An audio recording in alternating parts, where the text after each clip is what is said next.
जब सास ने खा ली हंसने वाली दवा। कुसुम अपनी बहू सुरभि और बेटे ऋतिक के साथ रहती थी। कुसुम के पति सुरेश काम के सिलसिले में अक्सर शहर से बाहर ही रहते थे। एक दिन वो अपने घर आए और कुसुम के लिए बहुत सारी दवा लेकर आए। भाग्यवान, कहाँ हो तुम? अरे आ गए आप। इस बार बहुत दिनों में आए और मैंने आपको जो घुटनों के दर्द की दवाई लाने के लिए कहा था वो तो लाए हैं ना आप? हाँ हाँ, तुमने जो भी कहा था वो सारी चीजें ले आया हूँ। बस अब एक गिलास पानी तो पिला दो। सुरभि, एक गिलास पानी तो लाना। सुरभि जल्दी से पानी लेकर आती है। सुरेश सुरभि के सर पर हाथ रखता है और उसका हालचाल पूछता है। बहू, ये तुम्हारी सास के लिए मैं कुछ दवाई लाया था, तुम देख लो ये दवा। तुम्हारी सास तो है भुलक्कड़, किसी और दवाई की जगह कोई और दवाई खा लेगी तो लेने के देने पड़ जाएंगे।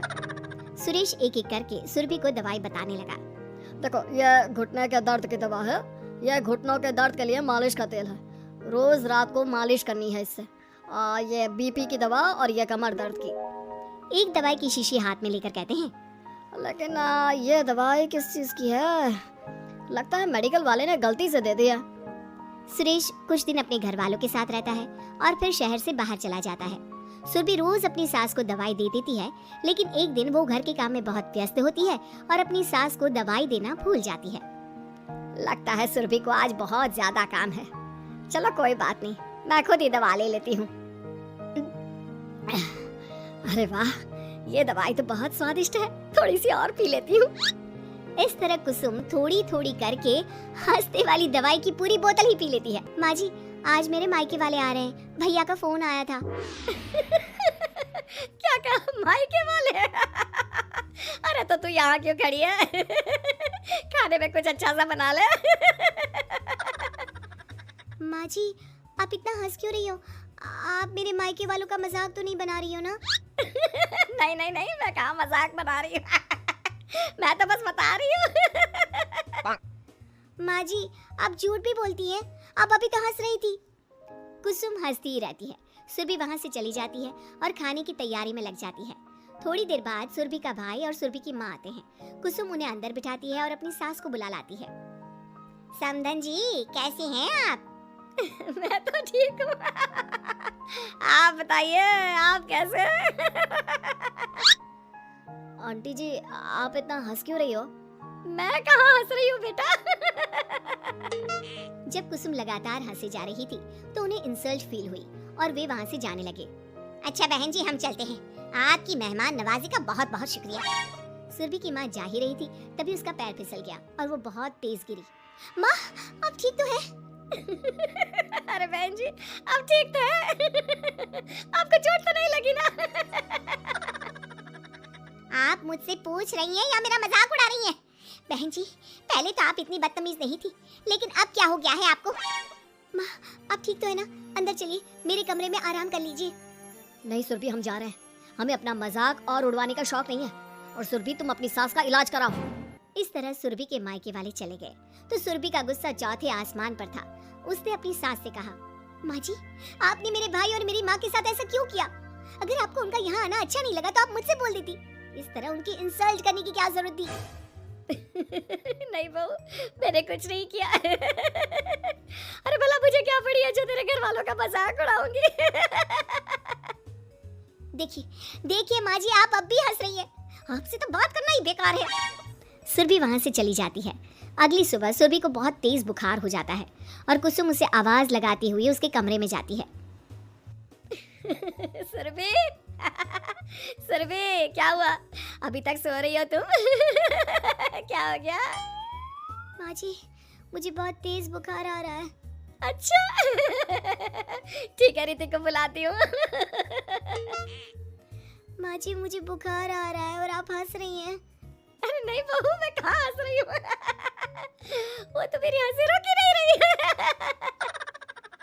माँ जी, जब आपकी तबीयत खराब होती है तो मैं आपका कितना ख्याल रखती हूँ और आप मुझ पर हंस रही हो। चले जाओ आप यहाँ से। बहू सुन तो सही।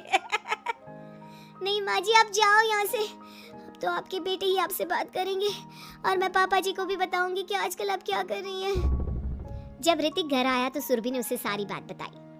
मुझे तुम्हारी बात पर विश्वास नहीं हो रहा। माँ तो तुमसे बहुत प्यार करती है, फिर वो तुम्हारा और तुम्हारे घर वालों का मजाक क्यों उड़ाएंगे? खैर अभी छोड़ो इस बात को, अभी तो तुम मेरे साथ चलो, तुम्हारी दवाई ले आते हैं। कुछ दिन में सुरभि ठीक हो गई। एक दिन ऋतिक को पता चला कि उसकी मौसी के बेटे राहुल की तबीयत बहुत खराब है, तो वो अपनी माँ और पत्नी को लेकर हॉस्पिटल पहुंचा। मौसी जी, कैसे हैं राहुल भैया?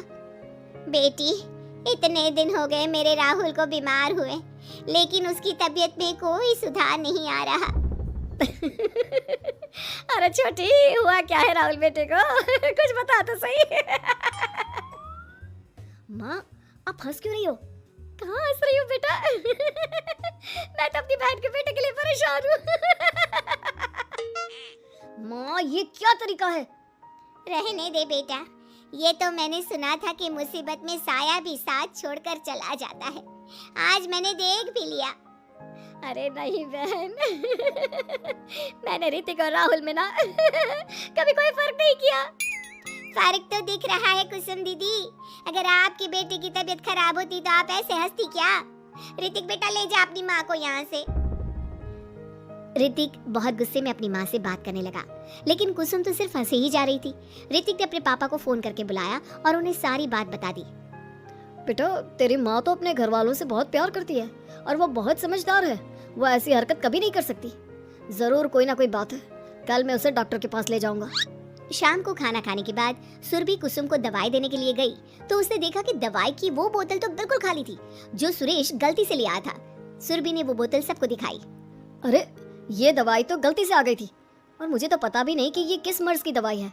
कुसुम, क्या तुमने ये दवाई पी थी? हाँ जी, एक दिन जब बहू काम में लगी थी ना, तो मैंने ये दवाई पी कर देखी थी। मुझे दवाई बहुत स्वादिष्ट लगी तो मैंने सारी पी ली। माँ, आपको दवाई स्वादिष्ट लगी?